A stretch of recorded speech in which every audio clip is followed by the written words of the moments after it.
morning mga ka-Sir F. Ito ulit tayo nagbabalik para sa isang episode ng ating YouTube.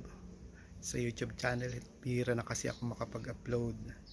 Kasi nga yung aking red tilapia ay paulit-ulit na lang ang content. Pero ngayon, kala ko hindi na ako mag-upload, pero meron na naman uli kasi alam nyo, kahapon yung nagbigay sa akin ng red tilapia na si Sir J aba ay nagbigay na naman, pero hindi red tilapia, ano na, yung crayfish.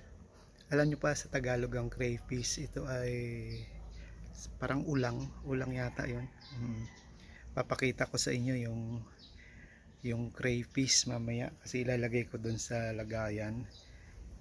Mabilis daw ito dumami, kaya ngayon red tilapia with crayfish na ang content ko. Tsaka meron pa pala akong bagong content yung sa amin ni Sir Dance DIY, yung aming collab, yung usapang bagets. Sana po ay lagi nyong tangkilikin at panoorin. Sige po, at samahan nyo ako sa paglalagay ng crayfish doon sa lagayan. Kain po tayo. Father's Day kasi ngayon, ayan, kaya may pansit ako dito, ako nag-aalmusal. Ayan po.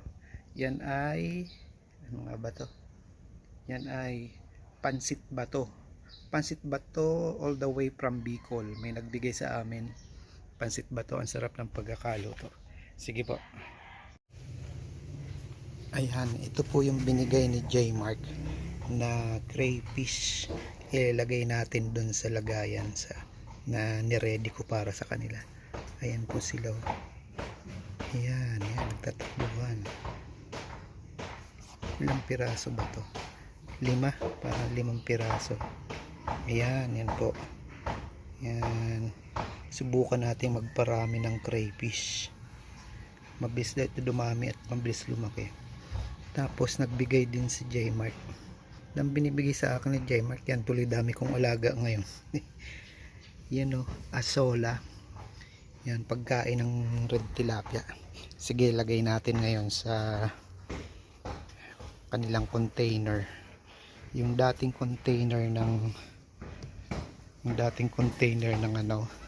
red tilapia na maliliit, doon ko ilalagay. Sige po. Ito, dito tayo. Ayan, tingnan nyo po ang mga red tilapia ko na natira. Ito yung dati, medyo malalaki na. Ayan o, ilang months na ba sila? More than 2 months na yan ngayon. Yan yung naiwan ng mga namatay na red tilapia. Buti na lang nag-iwan sila ng maraming anak. Ayan, parang fingerlings na sila eh. Pwede na yan. Ayan po ang update ko ngayon sa inyo sa aking red tilapia. Isa pa pala po, hindi na ako naglagay ng filter kasi binigyan ako ng tip din ni J Mark na kaya napapansin nyo, tingnan nyo yung sa ilalim ng pond, ayan napakaraming dahon. Ayan, yung dahon pala nakakapagpaganda ng texture ay ng content ng tubig, kumbaga nakakapagpalinis. Ayan po, kaya ngayon ang ginawa ko, nilagyan ko ng marami. Ayan yan, nilagyan ko ng maraming dahon. Ito pa, ayan nilagay ko sa net, tinali ko, nilagyan ko ng bato para hindi umangat. Ayan, kaya ngayon ang tubig nito ang linis kahit walang filter. Ang galing, ganun lang pala, hindi kagaya nung dati. Kasi yung filter na ginawa ko, 1 linggo pa lang napakadumi na. Ito nga tingnan nyo ito, mag 2 months na hindi ako nagpapalit ng hindi ko nililinis. Yun pala ang purpose ng mga dahon, nakakapagpalinis ng tubig kahit yung mga dumi ng ng tilapia, ng isda ay nalilinis. Ang galing, ganun lang pala. So shout in Sir J, si J Mark, napakahusay nung mag-alaga ng kung ano-ano niyan. Meron siyang pet shop dati sa kung meron pa rin sa Noveleta, meron siyang pet shop. Yan, tapos nagdala sa akin kahapon ito. Yan asola. Ay, ito na naman ang aking caretaker eh. Hoy, saglit. Ayan, yung asola. Ayan, nilagay ko dyan. Dami kong nilagyan ng lagayan. Ito pa, nilagay ko rin dyan yung asola. Ito naman ay may mga isdang maliliit, yung mga gapi. Pero yung asola andyan din. Tapos, ito, nilagyan ko ng asola. At dito ko rin ilalagay yung mga crayfish na naandoon. So tara, lagay na natin yung crayfish. Uy, saglit. Uy, wag mong hududan yan. Ikaw saglit po, kunin natin ang crayfish. Yan, ang Tagalog ng crayfish ay hindi ko alam kung ulang nga yata. Iba pa yata ito dun sa mahabaan sipit na hipon. Ito kasi malalaki, parang alimango ang sipit nito eh. Sige po, lagay natin. Sana lumaki kayo dyan, tapos dumami. Ayan, okay, labas na kayo. 5 piraso yan eh. Ayun, ilan, 2, 4, 5, maliliit pa siya. Titingnan natin kung manganganak o kung paano ba ito. Ngayon ako magkakapag-alaga ng ganito eh. Magtatanong na lang ako kay J Mark kung paano gagawin.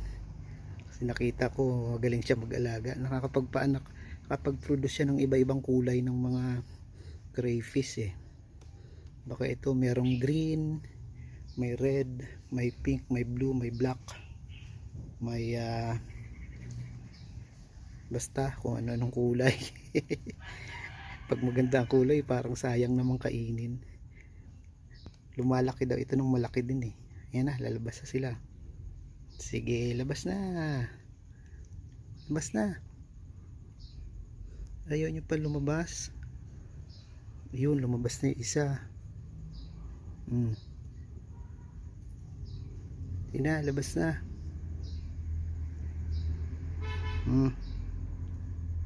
Labas na. Persahin ko na lumabas. Ang hirap, nangangalay ako eh. Uy, wag silabas na kayo. Ayan, nalabas na. Wala lang tubig, bala ka. Ayan na, lumabas na sila. Ba, may isa pa. Lumabas na. Ayaw mo pa. Ayun, yan na. Yan natin kung sila ay magsisilaki dyan. Pero palagay ko maglalakihan yan dyan. Ayan po. Ayan, hugasan ko lang ito rito. Sana ay lumaki.